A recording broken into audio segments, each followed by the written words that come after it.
If your life were a book and you were the author, how would you want your story to go? That's the question that changed my life forever. Growing up in the hot Las Vegas desert, all I wanted was to be free. I would daydream about traveling the world, living in a place where it snowed, and I would picture all of the stories that I would go on to tell.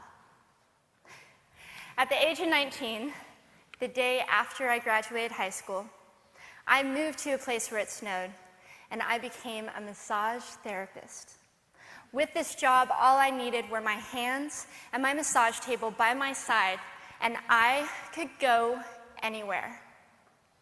For the first time in my life, I felt free, independent, and completely in control of my life. That is, until my life took a detour.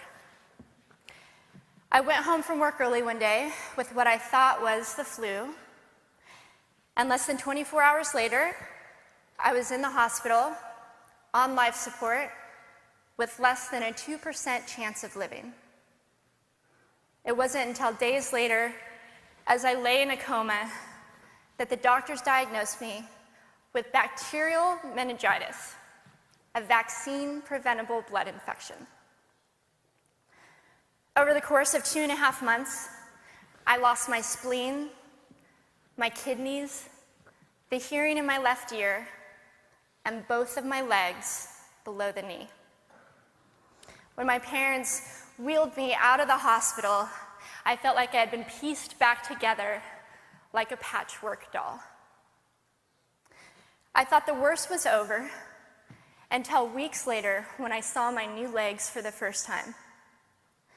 The calves were bulky blocks of metal with pipes bolted together for the ankles, and a yellow rubber foot with the raised rubber line from the toe to the ankle to look like a vein. I didn't know what to expect, but I wasn't expecting that. With my mom by my side and tears streaming down our faces, I strapped on these chunky legs and I stood up. They were so painful and so confining that all I could think was, how am I ever going to travel the world in these things? How was I ever going to live the life full of adventure and stories as I always wanted? And how was I going to snowboard again? That day, I went home, I crawled into bed, and this is what my life looked like for the next few months. Me passed out, escaping from reality, with my legs resting by my side. I was absolutely, physically, and emotionally broken. But I knew that in order to move forward, I had to let go of the old Amy and learn to embrace the new Amy. And that is when it dawned on me that I didn't have to be 5'5" anymore. I could be as tall as I wanted.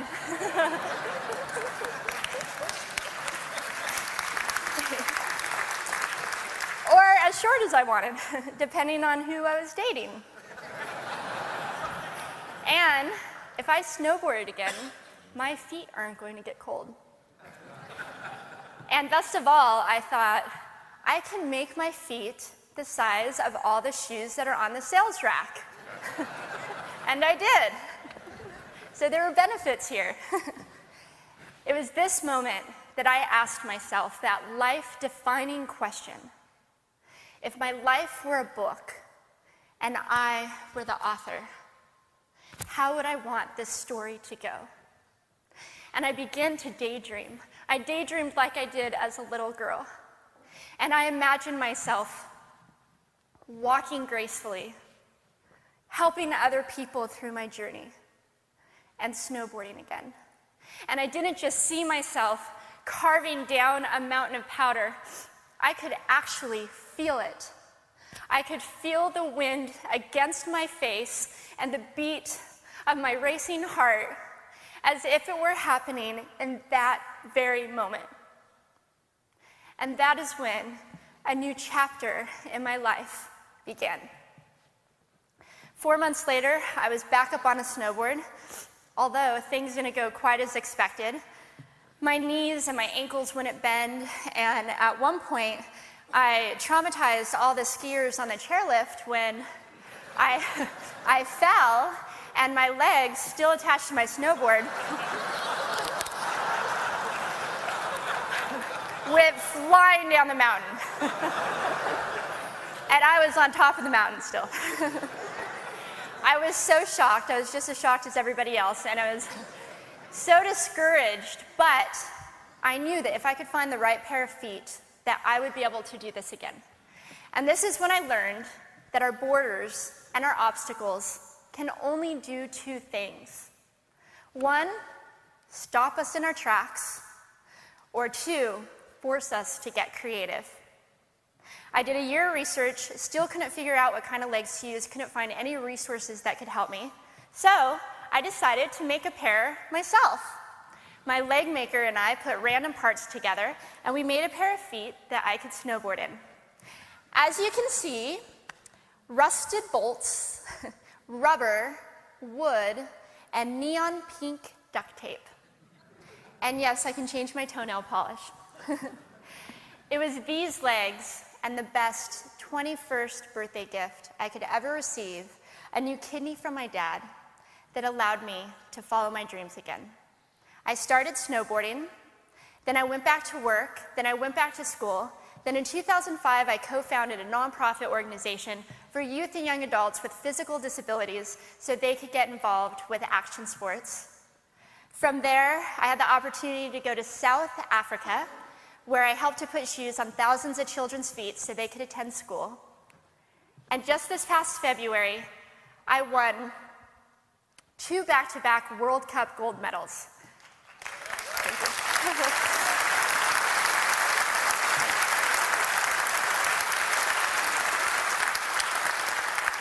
Which made me the highest-ranked adaptive female snowboarder in the world. 11 years ago, when I lost my legs, I had no idea what to expect. But if you asked me today if I would ever want to change my situation, I would have to say no. Because my legs haven't disabled me. If anything, they've enabled me. They've forced me to rely on my imagination and to believe in the possibilities. And that's why I believe that our imaginations can be used as tools for breaking through borders. Because in our minds, we can do anything, and we can be anything. It's believing in those dreams and facing our fears head on that allows us to live our lives beyond our limits. And although today is about innovation without borders, I have to say that in my life, innovation has only been possible because of my borders.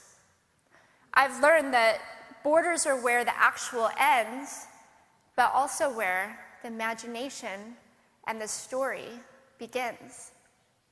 So the thought that I would like to challenge you with today is that maybe instead of looking at our challenges and our limitations as something negative or bad, we can begin to look at them as blessings.